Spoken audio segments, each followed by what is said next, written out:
Hello everyone, this is Potato Sourdough. Welcome back to my channel. Today we're diving into the new gear engraving system coming to Sword of Convallaria on August 23rd. This exciting feature is all about buffing your gear with some powerful attributes and unlocking even more potential for your characters. We'll break it down how it works, what you can expect, and how to make the most out of these new enhancements. Let's get into it. So let's start with the basics. Once you clear the Fool's Journey 8-5, you'll unlock the gear engraving system. This is where things get interesting. You'll be able to use engraving materials to add 1 to 3 random attributes to your gear. Now, here's the cool part. You get to choose whether to keep or discard the new attributes based on how they fit your build.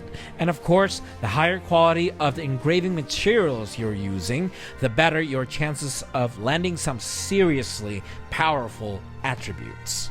But it doesn't stop there. If you combine engravings on both your weapon and trinket for the same character, you'll activate something called Engraving Resonance, or ER for short. This gives you an extra passive skill effect which can really boost your character's performance in battle. As for where to get these engraving materials, you'll be sourcing them from Radiant Forging. Alrighty, let's dive into the Engraving Resonance cheat sheet and see what kind of powerful combos we can put together for your characters in Sword of Convallaria. First up, we've got the double sword combo.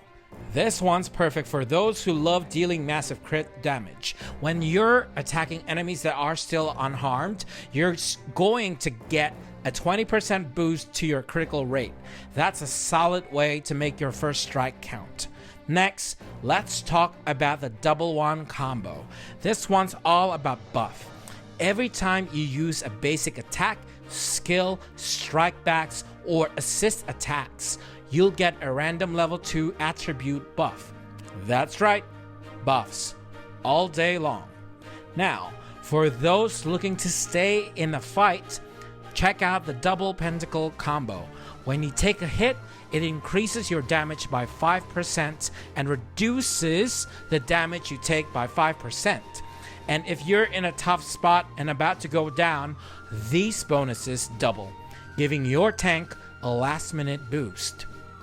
On the support side, we've got double cup combo.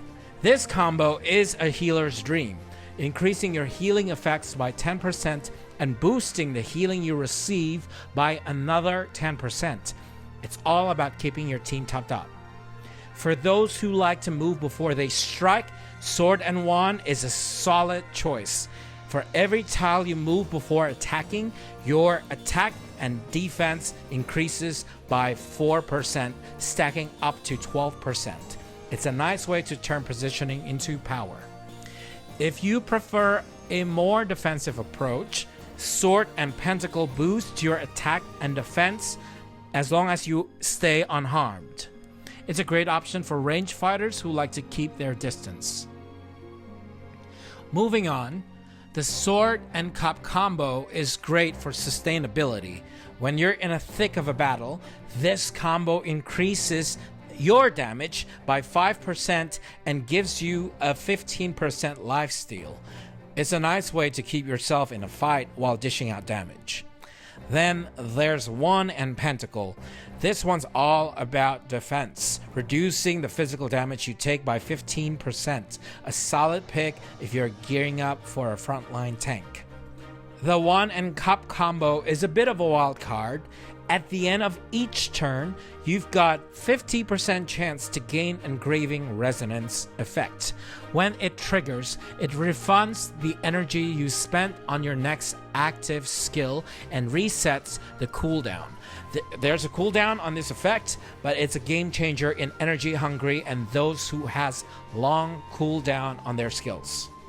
Lastly, we've got Pentacle and Cup, which cuts down magical damage you take by 15%. If you're facing a lot of mages or magic users, this combo will be a lifesaver. So there you have it. some solid gear combos to think about as you plan your builds. Whether you're looking to boost your offense, defense, or support abilities, there's something here for every playstyle. Get ready to mix and match these engravings and really push your characters to their full potential. Now let's talk about specific character recommendations when it comes to these engraving resonances. If you've been following my character guide videos, you'll know that each character has their strengths, weaknesses, and unique playstyles. Now, with the gear engraving on the table, we can further optimize how they perform in battle. Moving forward, I'll be including detailed engraving info in each of my character guide videos, so you'll know exactly what combinations work best for your favorite characters. Let's kick things off with Nungal. The sword and pentacle combo is practically made for her. Nungal's passive rewards her for keeping her distance, and this combo not only boosts her damage, but also makes her a deadly force against physically shielded enemies since her attacks count as magic damage. It's an easy way to amplify her ranged DPS without changing how you usually play her. Now, for Lilywill, a ranged attacker who thrives on movement. The sword and one combo is a no-brainer. With her ability to jump over obstacles and reposition easily, you'll want to capitalize on that mobility to get the most out of this engraving resonance. It's perfect for players who like to keep their distance and snipe down enemies from afar while boosting Lilywill's critical damage potential. Next, let's look at Alexei. He's a bit of a cooldown heavy bruiser, so the Wand and Cup combo will help him use his energy-hungry skills more frequently, especially when paired with the World Tarot Whisper. Alternatively, if you've built him as a tanky counter-attacker, Double Wand combo is another great option since it will trigger those valuable level 2 attribute buffs whenever he's dishing out strikebacks. For Simona, who's got a bit of a vulnerability to magical damage, the Pentacle and Cup combo is essential. It gives her that much needed magic damage reduction, making her more durable in battles where magic users are prevalent. If you're looking to capitalize on her rank 9 basic attack skill, you can't go wrong with Double Wand combo either. And finally, there's Edda, our versatile support. With the Wand and Cup combo, she'll be able to spam her support skill more frequently thanks to that reduced cooldown time. But if you want to add a bit more bite to her build, the Sword and Cup combo will increase her damage output while giving her life steal to help her stay alive longer in those drawn-out fights. So, those are the tailored recommendations for a few of our standout characters. I'll be diving deeper into these in the upcoming character guides, so stay tuned for that. With gear engraving now in play, we can really push our strategies to the next level. Alright, that's a wrap on today's deep dive into the new gear engraving system coming to Sword of Convallaria. I hope you're as excited as I am to start powering up your gear and unlocking those sweet engraving resonances. If you found this video helpful, don't forget to smash that like button and hit subscribe so you don't miss any of my future guides and tips. And hey, I'd love to hear your thoughts. Drop a comment below and let me know what you think about the engraving system. As always, thanks for watching, and I'll see you in the next one. Potato Sourdough, signing off.